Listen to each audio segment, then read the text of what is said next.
How do I get my learners to collaborate?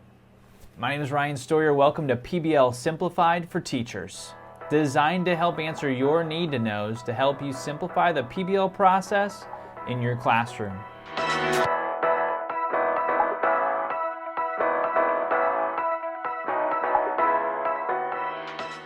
Today's need to know is, how do I get my learners to collaborate? And really we're asking, how do we get them to collaborate well? Because they collaborate in the lunchroom, it's just not super productive. So there's a lot of different avenues to go with this one. Group contracts, which will probably be a separate video with some different resources. But right now, I'd like to grab something off my shelf if you don't mind. These cards right here are called ULEAD Cards. Awesome group of folks. And their goal is collaboration, really with adults and learners. We utilize them in our trainings. And when you look at their cards, they've got this playing card here, and it has all kinds of different options on there. So it's got the number, there's a die on there, there's a picture. You'll notice on this one we happen to have some honeybees, and there's different activities that you can do with each one. But the idea is getting kids to work together in different ways.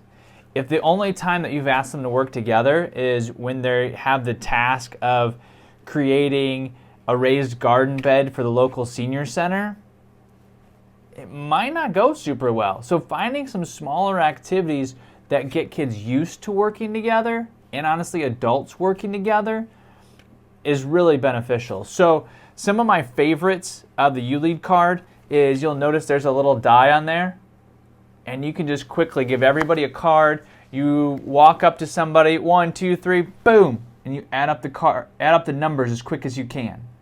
First one to shout out 7, you switch cards and you keep going. A couple different variations that you can work there. You've got a quote on here, so you can pass out the quote to people and they can talk about what that means to them. You've got this little icon in here. So everyone's different. So you get in groups of 3, everybody's got a different icon, and you have to make up a story with your icons that all fits together and share it with a group. They usually end up pretty funny.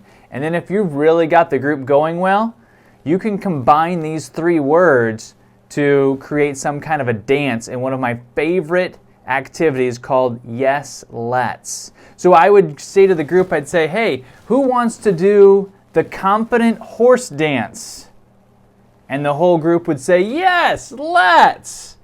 And we would break out into the confident horse dance that your group has created. But as you do these smaller activities of collaboration, then when you ask us to collaborate, whether it's learners or facilitators, it's not this strange thing that we've never done before. We're not trying to engage new content and figure out how to collaborate. So finding some time to work on specifically the skill of collaboration before we add content is a really important piece. So today we've simplified collaboration. Find a tool that lets you work on collaboration before you get into the deep depths of a project where the content's difficult and collaboration can be difficult too. Now go out there and engage your learners, tackle boredom, and transform your classroom.